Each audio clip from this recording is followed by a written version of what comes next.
Hello students, कैसे हैं आप सभी। आई थिंक सभी लोग बढ़िया होंगे, मस्त होंगे, बिंदास होंगे। देखिएगा, आज हम लोग अपना अगला टॉपिक स्टार्ट करने जा रहे हैं।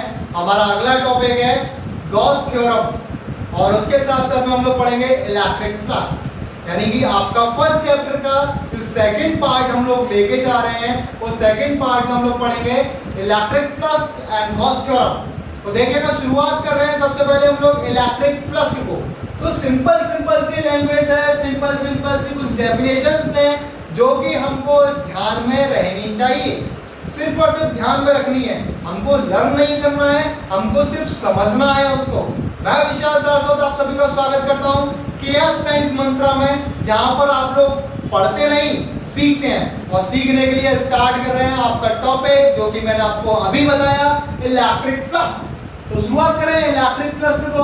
तो इलेक्ट्रिक फ्लक्स बेसिकली होता क्या है कि total number of electric field lines passes from a unit area, यानी कि यूनिट एरिया से परपेंडिकुलर जितने भी electric field lines pass out होती हैं उनके नंबर को ही हम लोग बोलते हैं इलेक्ट्रिक फ्लक्स। इसे फाई से डिनोट करते हैं, इसे फाई से डिनोट करते हैं। जैसे हम लोग मान लें ये हमारा यूनिट एरिया है, यूनिट एरिया ले लिया हमने, इसमें से हमारे मैग्नेट इलेक्ट्रिक फील्ड लाइंस जा रही हैं और जितनी भी जा रही हैं हमको नहीं पता कितनी जा रही हैं, लेकिन जितनी भी जाएं उन सभी के नंबर्स को हमें क्या बोलना है, इलेक्ट्रिक फ्लक्स बोलना है। तो लेट करते हैं यहाँ पर E is equals to number of electric field lines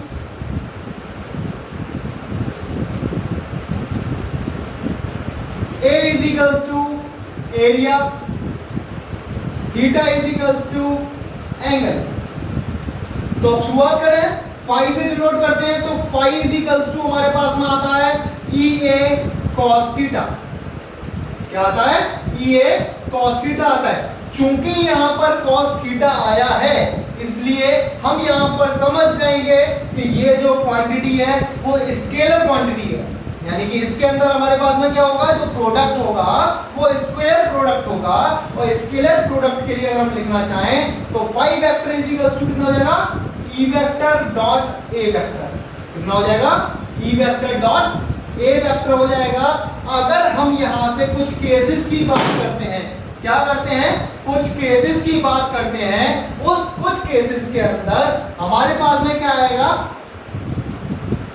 अगर theta is equals to, if theta is equals to 0 degree, then cos 0 की वैल्यू कितनी होती है, 1 होती है। और यहाँ पर हमारे पास में फाई इज इक्वल्स टू कितना आ जाएगा, E A cos 0 degree, cos 0 की वैल्यू कितनी होती है, 1 होती है। तो यहाँ पर क्या जाएगा, cos phi is equals to EA।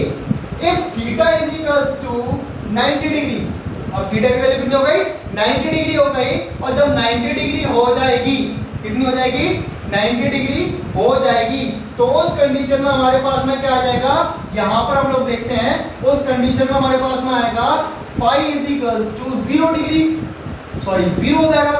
क्यों? क्योंकि cos 90 की वैल्यू कितनी होती है, 0 होती है। अब इसके साथ साथ में एक केस और आता है, if theta is equals to 180 degree और cos 180 की वैल्यू होती है -1, तो उस कंडीशन में हमारे पास में फाई इज इक्वल्स टू कितना हो जाएगा, माइनस का EA, कितना हो जाएगा, माइनस EA। अब यहाँ पे देखें तो ये हमारे लिए क्या आएगा, मैक्सिमम हो जाएगा और ये हमारे लिए क्या हो जाएगा, मिनिमम हो जाएगा।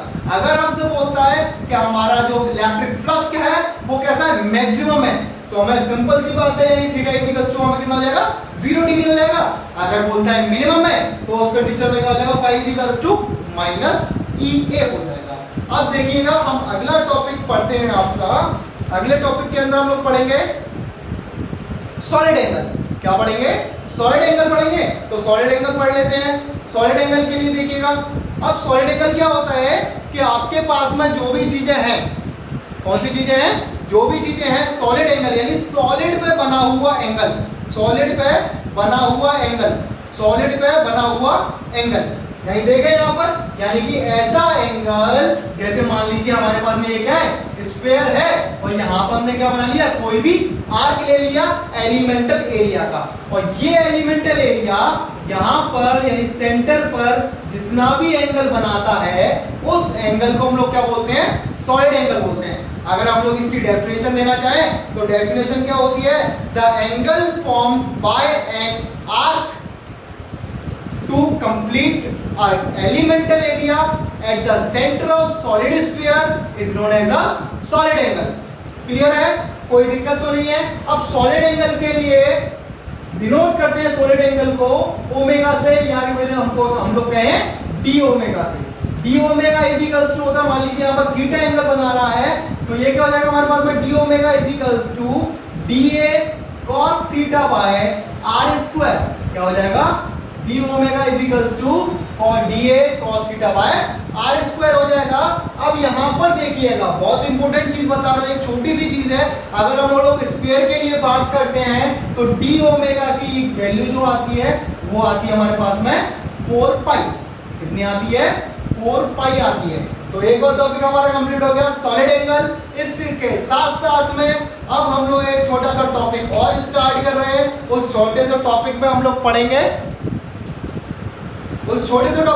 पढ़ेंगे आपका लाइन चार्ज डेंसिटी या लीनियर चार्ज डेंसिटी।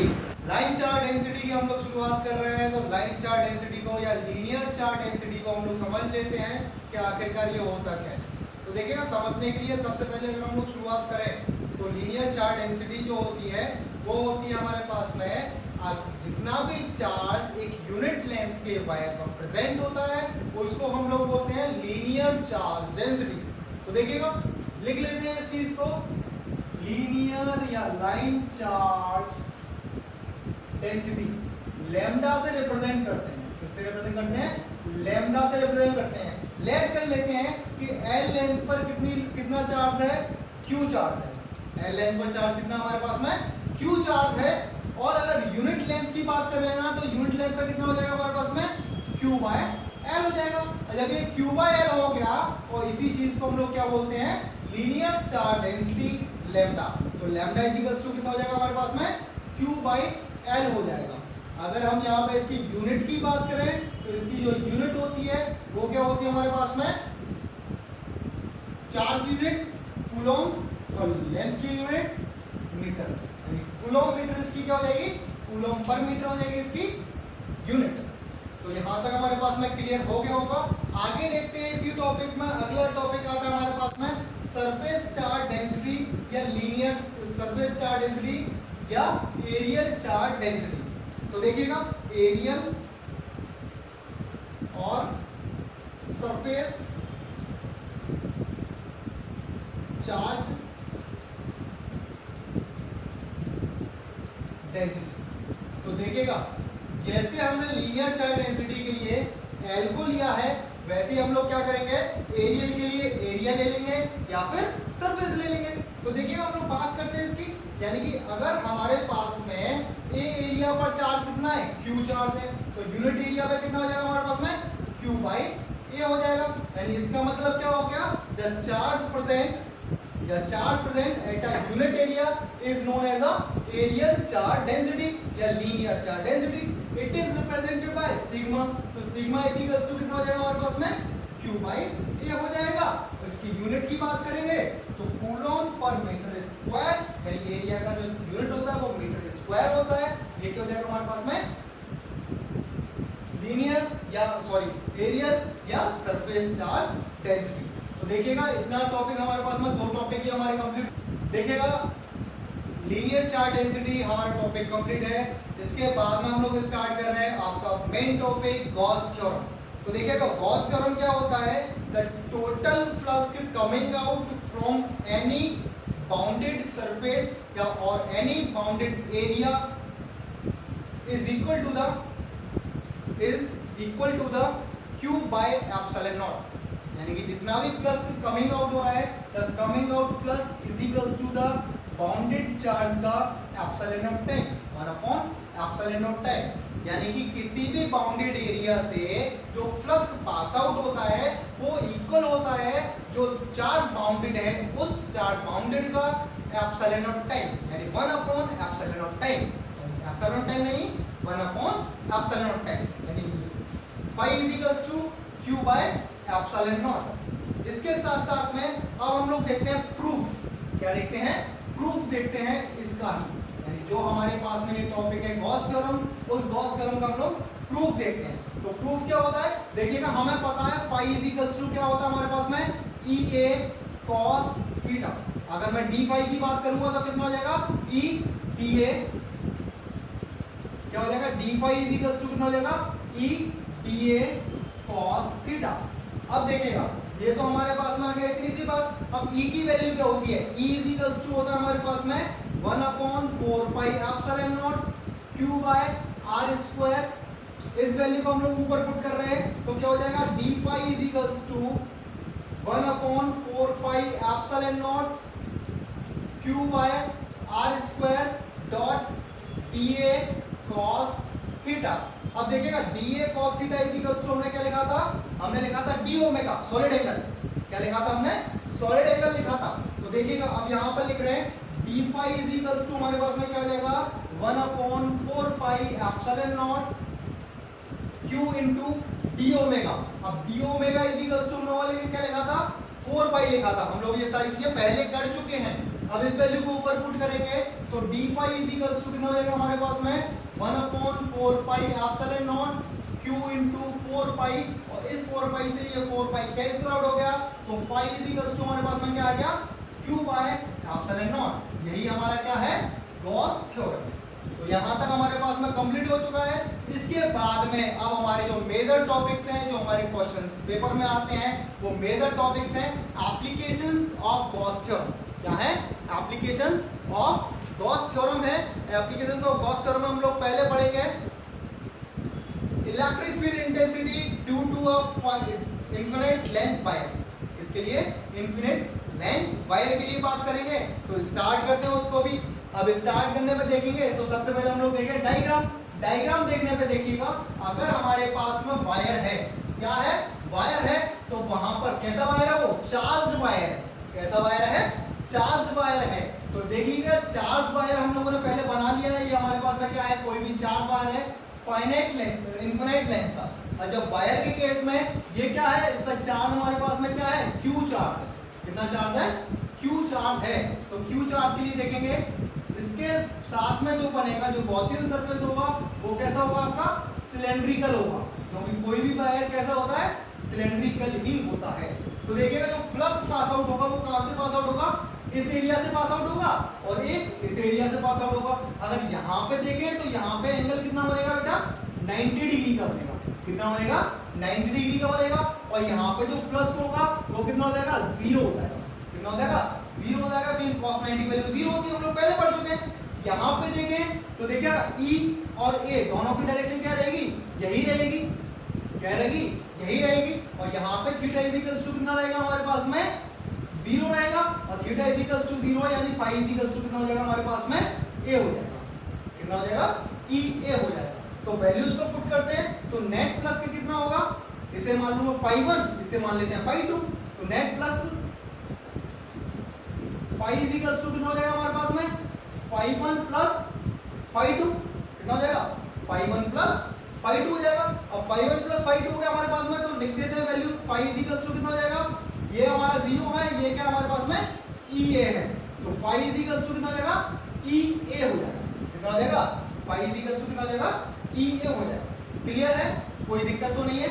अब यहाँ पे अगर हम लोग कैलकुलेट करते हैं, क्या करते हैं यहाँ पे अब हम क्या करेंगे कैलकुलेट करेंगे। तो फाई इज इक्वल्स टू इसे बनाओ इक्वेशन नंबर फर्स्ट। अब फ्रॉम द गॉस थ्योरम, भाई गॉस थ्योरम तो हम लगाने पड़ेगी क्योंकि हम लोगों ने गॉसियन सरफेस ले रखा है। अब गॉसियन सरफेस के लिए क्या हो जाएगा phi is equals to q by epsilon naught. कितना हो जाएगा q बाय एप्सिलॉन नॉट। दोनों तरफ फाई है यानी इक्वेशन फर्स्ट और सेकंड को देखें तो LHS is equals to RHS होता है। तो यहाँ पे देखेंगे तो यहाँ पे हमारे पास में क्या हो जाएगा EA इज इक्वल्स टू हो जाएगा q बाय एप्सिलॉन नॉट। अब A हमारे पास में क्या है, A हमारे पास में क्या है देखते हैं। A क्या है, जो सरफेस एरिया लेना है कर्व सरफेस एरिया लेंगे तो कर्व सरफेस एरिया किसके लेंगे सिलेंडर के लेंगे। सिलेंडर का कर्व सरफेस एरिया क्या होता है A is equals to 2 pi RL। कितना होता है 2 पाई RL होता है। अब यहाँ पे क्या वायर है तो वायर केस में क्या लेना पड़ेगा हमें लाइन चार्ज डेंसिटी लेना पड़ेगा। लाइन चार्ज डेंसिटी क्या होगा lambda is equals to q by l। यानी यहाँ से अगर हमें q की वैल्यू निकालनी है तो q इज इक्वल्स टू कितना हो जाएगा लैम्डा डॉट l हो जाएगा। अब इन सारी वैल्यूज को हम लोग पुट कर रहे हैं इस वाली इक्वेशन में। यानी a is equals to e dot 2 pi RL is equals to q की वैल्यू कितनी है lambda l by epsilon naught. इससे ये कैंसिल आउट हो गया, L से L कैंसिल आउट हो गया और e इज इक्वल्स टू कितना आ जाएगा हमारे पास में, e इज इक्वल्स टू आ जाएगा हमारे पास में 1 upon 2 pi epsilon not lambda by r। कितना हो जाएगा लैम्डा बाय r हो जाएगा।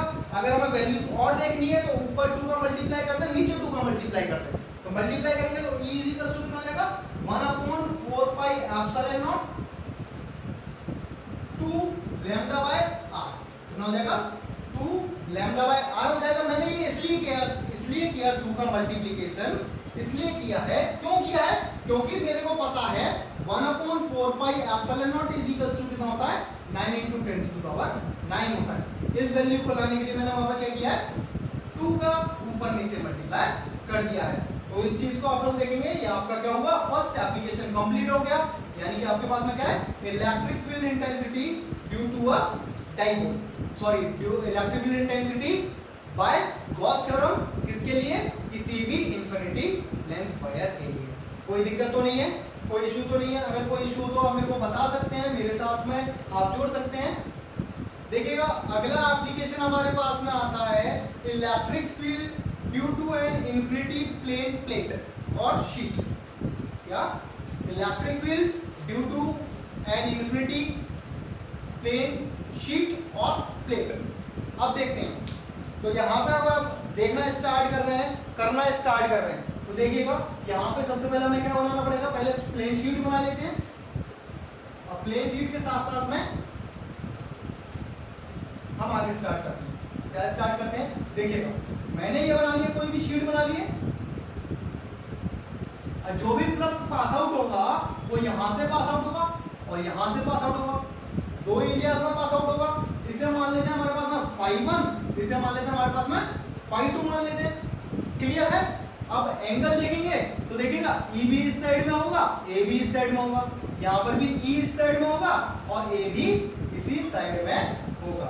जब ये दोनों में होगा हमारे पास में, तो अब यहाँ से हम लोग कैलकुलेट करते हैं। तो φ1 इज इक्वल्स टू कितना हो जाएगा EA और φ2 भी कितना हो जाएगा हमारे पास में EA।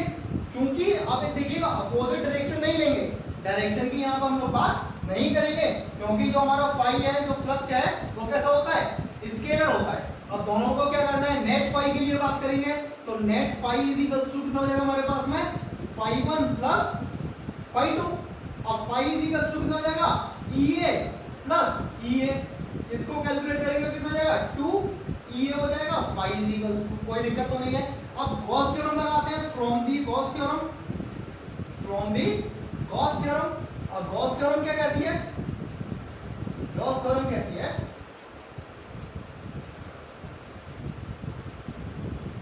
गॉस थ्योरम कहती है जो फाई होता है वो क्या होता है Q बाय एप्सिलॉन नॉट के इक्वल।